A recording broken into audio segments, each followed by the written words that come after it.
Hello, everyone. Thanks for joining us here on the Armed with Reason podcast, brought to you by GVpedia. When we began this podcast last summer, hard to believe it's been that long so far, one of the main motivators of starting the podcast was to give survivors of gun violence a space to share their stories and the work that they are involved in. So this week, Devin and I are very grateful to have Oronde McClain here on the podcast with us. Oronde is a gun violence survivor and advocate, motivational speaker, media consultant, and a mentor. He has dedicated the past 20 years of his life to supporting victims and working with the media to advance accurate and empathetic reporting on gun violence incidents. Oronde is the award-winning author of the book PTSD Won't Define Me and a co-producer of the documentary They Don't Care About Us, or Do They? And he's been featured in the Philadelphia Inquirer, Daily News, and Why for his gun violence advocacy efforts, and has built trusted relationships with many of Philadelphia's journalists. So first, Oronde, we'd like to thank you for joining us here today, finding some time in your busy schedule to chat with us. And welcome to the podcast. Well, no, thank you. The pleasure is all mine. And just to start off, we'd like to give you some time if you just want to tell us a little bit about what brought you into the work that you're doing. Okay, so the work I've been doing, well, it's not like a work. It's like my life path. So April 3rd, I got shot in the back of the head. And it really like changed my life. Um I was in a coma for 7.5 weeks. I had to learn how to walk, talk all over again. I used to be right-handed, now I'm left-handed. And when I woke up out the coma, I was speaking Latin, and I never spoke Latin a day in my life. And if you could ask me today one word about Latin, I would know nothing about it. Mm, And it was like a hard change because I was 10 when I got shot, and it was in a great neighborhood, so it was like shocking to Philadelphia. I moved from a bad neighborhood to a good neighborhood. Like, for instance, I didn't have no trees on my block. And I moved to my area, I had trees on my block. Total shock. And then right, now I, right. I get shot in the head. Um, you know, and it's hard. I tried to commit suicide over 22 times. And the last time I was like, you know what? I'm here for a reason. God brought me back for one purpose and one purpose only, and it was trying to change survivors' lives. Because we don't get the, how can I say, the glory and the, not say the glory, we don't get recognize the recognition that we deserve. Like, like for instance, somebody gets shot, right, and they die. You get a balloon release. City pays for your funeral. Every year, you get a memory. But survivors, you get shot, they fix you up, and they kick you out the hospital and say, "Hey, you're normal again." But what is normal? What is survivors? We don't know what normal is. We belong to this club that we don't want to be a part of, but we have to be. So that's my story in a nutshell. Yes, thank you so much for sharing that with us. Obviously, it's very personal, and the trauma of being a victim, and then, as you mentioned, a survivor and leaving the hospital and being expected just to go back to normal life really doesn't make any sense. There's no reason that that would be the path that you would take. Of course, there are struggles that you would have afterward. So Yes. we appreciate you bringing light to that here on the podcast. We tend to focus on, or maybe the media tends to focus on, the number of deaths that we have related to shootings. We had Jennifer Massia from the Trace on a couple of weeks ago, and that was one thing that she was talking about.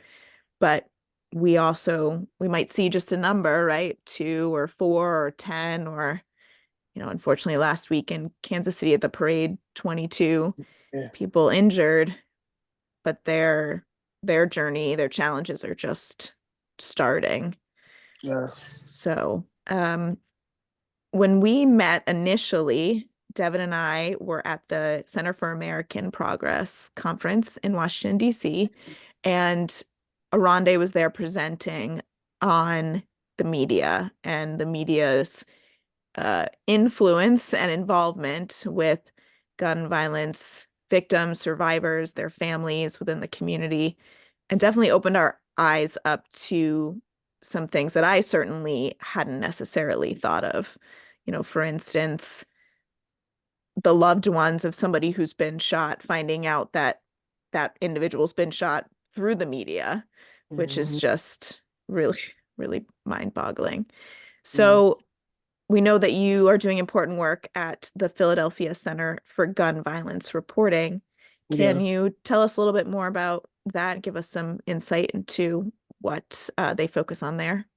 yeah. So it's three programs, and one of the programs that I got involved in was Credible Messenger program. Um, they actually give you a voice. They pair you up with a credible messenger. I mean, I'm sorry, a journalist, a professional partner, usually a journalist, a reporter. And I didn't have no experience at all. I didn't know what a documentary was, like how to put one together. And I was teamed up with Sherry Gregg, and I just wanted to exploit the media, exploit the city, and they taught me how to do a documentary, what to say and what not to say, the terms of the media, like for example, off the record, on the record, stuff like that. And we produced a documentary called "They Don't Care About Us," and it was wonderful. I interviewed um, survivors, politicians, because I wanted to know why nobody care about survivors.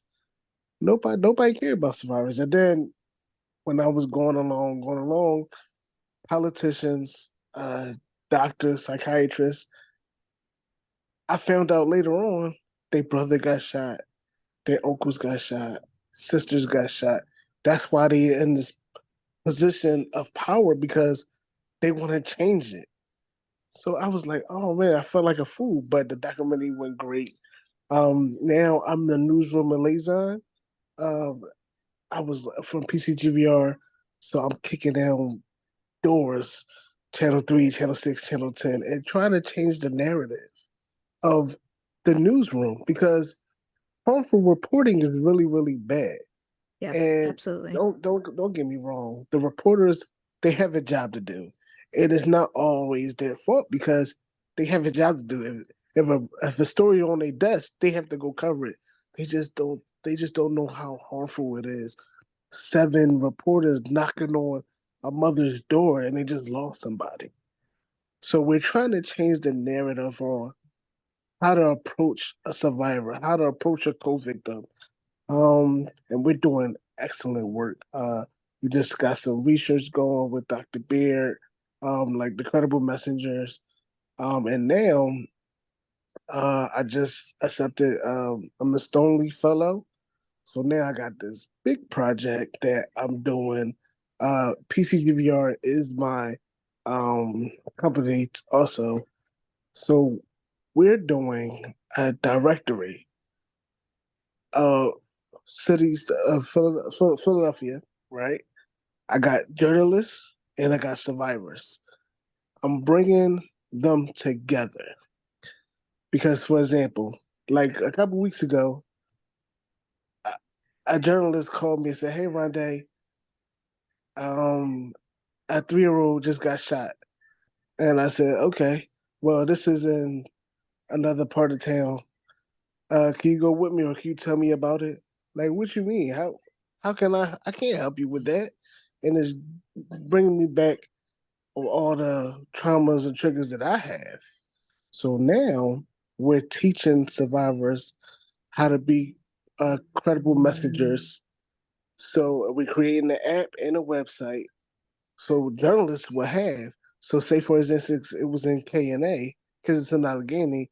They will have 6, 7 credible measures they can call. They don't have to call me. So that's what we're doing so far, and we're training them also, and we're training journalists how to talk to survivors.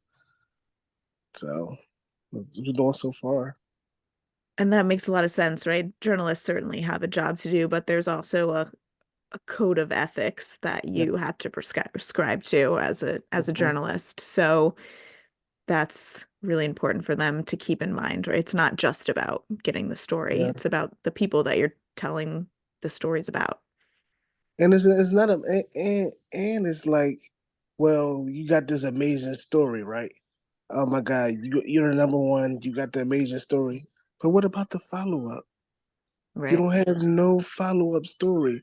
So as the audience, I got this 5-year-old guy that got shot, but we don't know what happened to him because there's Right. no follow up stories. You say he was in critical condition. 2 weeks, we want to know what happened to the person. Right. There's no follow up story and nothing like that.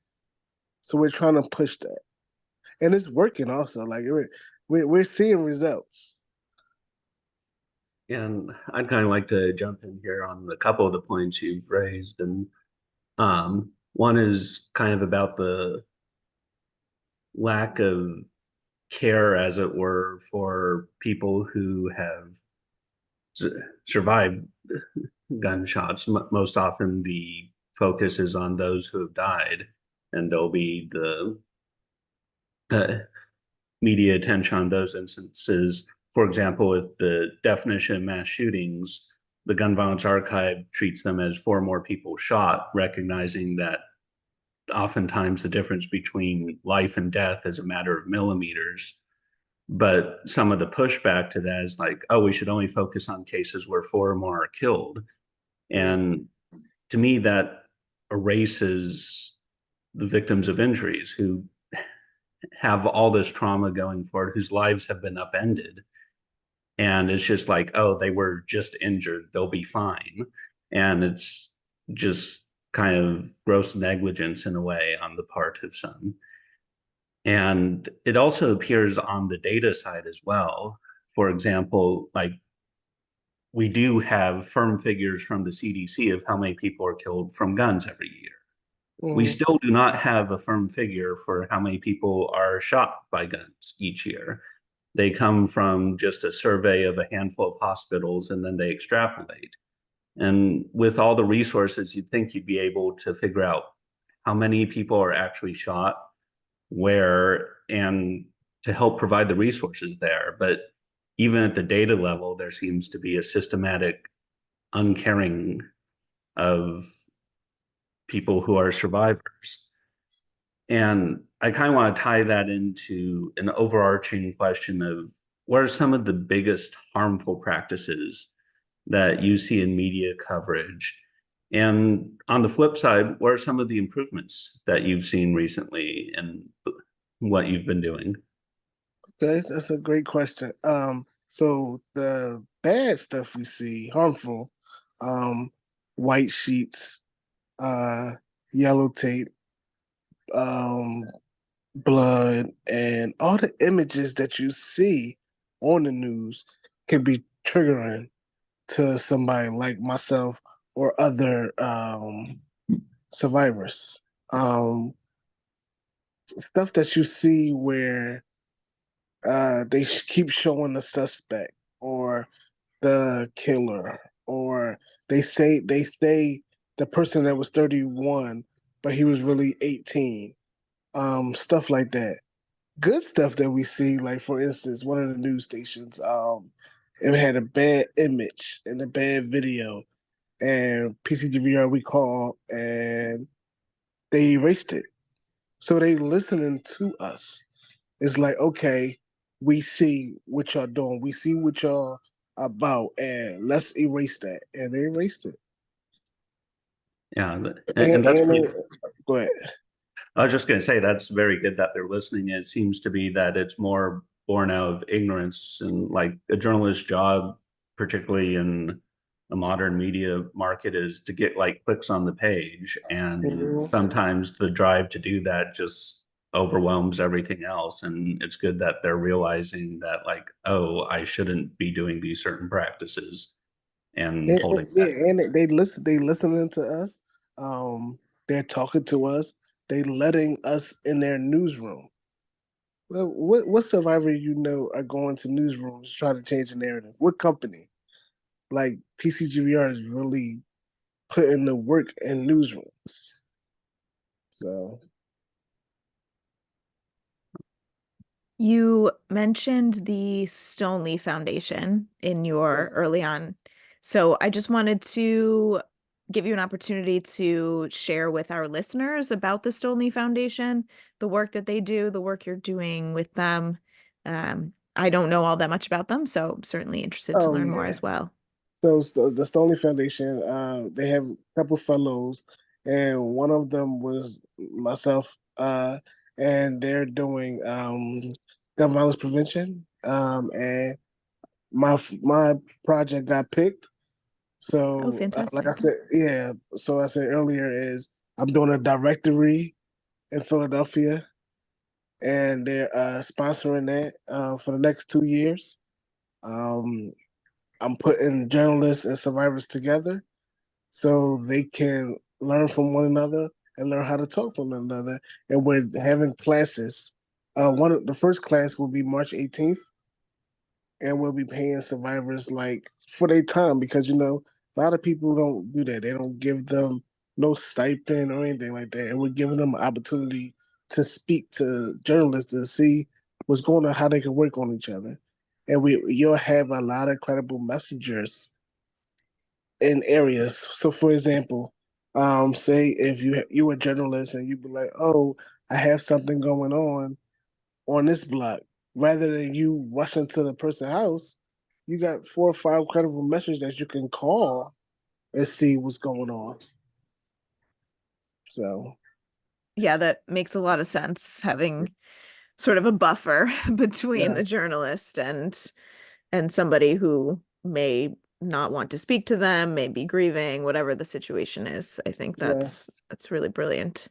yes. And whenever you're done with that directory, feel free to pass it along to us. And if we can be if we can be of any assistance getting it out Okay, to folks cool. too, we're always happy to help.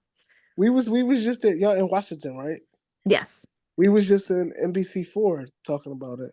Oh, okay. We was at NBC4, and we have a a documentary, a new documentary called Second Trauma, where I interview you know people that lost loved ones, survivors, and they really tell the media, y'all need to stop what y'all doing and focus on us. And it's really amazing. And we're going to colleges, we're going to different cities on it. It's really, really phenomenal. So one of the things that I'd like to touch on is you had mentioned your mentoring work.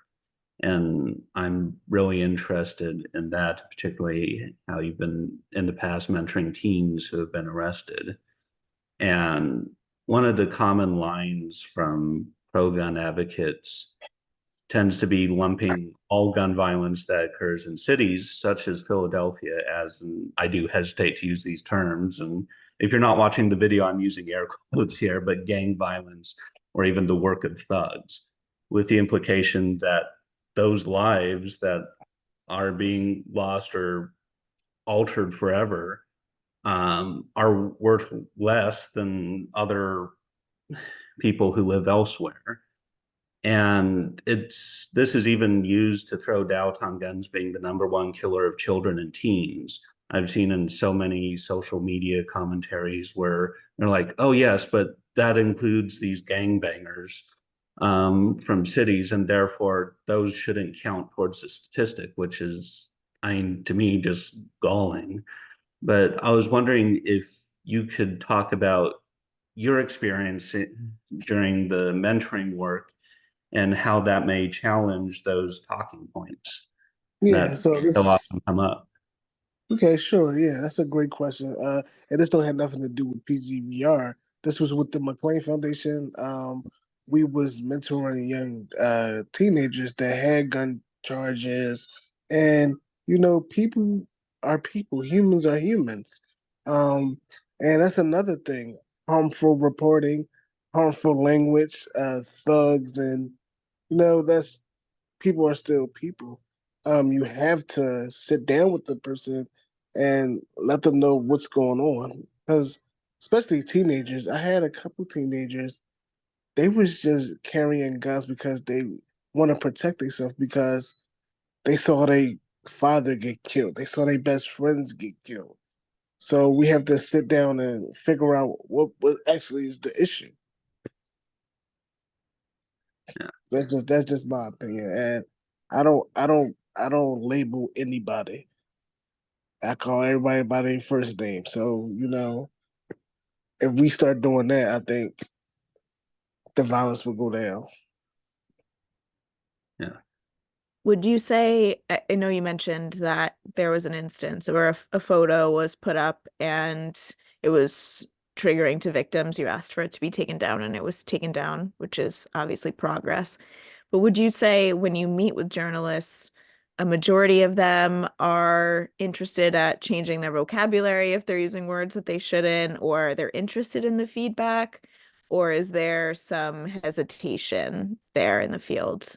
Um, like I said, we all humans. Everybody's gonna step back a little bit, but we making progress. People are really interested of what they have to say. I've been in every newsroom. Nobody giving me a pushback. They listen. I don't know if they're going to use it all the time, but they able to listen.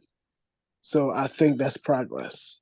Nobody said, no, you know what? I don't want to do that. I'm gonna change. I'm gonna just keep doing what I'm doing. No, I don't think it's like that. People are seeing progress, so they say, hey, okay, we're going to make a change. Their change might say, okay, we're not going to call them victims. We'll call them survivors. But a small change will work. So Yeah. And I'll be interested to see kind of how, as your program expands, because I find it hard to believe that it won't expand because it seems like such an obvious win-win for both mhm. survivors to get their stories out and for the media to properly cover these instances and have on-call experts basically who are willing to walk them through instances. Like I definitely see that expanding across the country. And Yeah. I'll be interested to see whether there's how much of a regional difference there might be. I'm based in Oklahoma, Oh, and wow. our news coverage, as one might expect, is not the greatest on these issues, and whether there might be more pushback from, like, honestly, deep red conservative states Yeah. who are very much entrenched in a certain narrative versus areas that are more definitely more willing to listen and be empathetic towards survivors. Yeah, it's going to change, but you still got to be honest with my company. Like we need the funding as well. So if the funding stop, it won't be no change. But I think everybody, like, when gun violence hit home, it's going to change. I mean, it's going to change, and I have hope for the future. I think it's hitting home, especially in Philadelphia. It's going to change, and when people see like the second trauma and other cities that we go talk about and talk to, like the young kids, the young college kids, it's going to change because Well, they're the future. Go ahead. yes, they certainly are the future. Since you mentioned the financial piece, we wanted to ask you how our listeners can find your work and if they'd like to support your efforts. Is there any way for them to do that? Oh yeah, PCGVR.org. And it's a donate button on the homepage, and that's PCGVR.org. Or you can find me, and that's Oronde McClain. on Facebook, Instagram, and I can point them to PCGVR. Perfect. Yeah, when Awesome. we share this post out on our Substack and on social media, we'll make sure to include all those Okay. links for everyone. Oh, One kind of final question to wrap up. You mentioned colleges are well, previously you had mentioned going to like already established journalists. I was curious whether there have been efforts to go into like journalism classes. oh yeah. Instead. So I've been at Temple journalism classes. We just left forgive me, I forgot the name of it. It was in Washington. I forgot the name of it. Man, they gonna kill me. But we in journalism schools. So Good, Fantastic. right? Set the expectation yeah, early, right? That yes, makes a lot of sense. yes. And Oh, I can send you all the trailer of Second Trauma and see how y'all like it, and y'all can oh send it. yes. Yes, absolutely. We would love to get that out to folks too. Okay. So thank you again for joining us here today. Any Okay. last thoughts that you have that you would like to leave with us? No, everybody just, if you see a survivor or a co-victim, give them a hug for me. Yeah. Just be kind to each other, That's what it is. And I think the world forgot about that. Yes, put that on a bumper sticker. That's very Yeah, true. yeah. Well, again, we are so grateful for you coming on here and sharing your personal story about your struggles, not only with your injury from the shooting, but your mental health struggles afterwards. You know, Yeah. your bravery and your hard work does not go unnoticed, and I am absolutely sure that you have changed Thanks. countless lives. So Hope it's so. yes, I know so. I know so. Devin knows so too. I don't usually like speaking for him, but in this case I will. So, but we hope to hear from you soon. Please keep us up to date with what work you're doing, and you're always welcome here on the podcast if you'd like to jump on and give us another update. Tell us what's happening. All right, thanks. I appreciate it. And Of I'm gonna definitely course. send you that trailer. Okay, perfect. All Thank you right. so much. Thank you so All right. much. All right.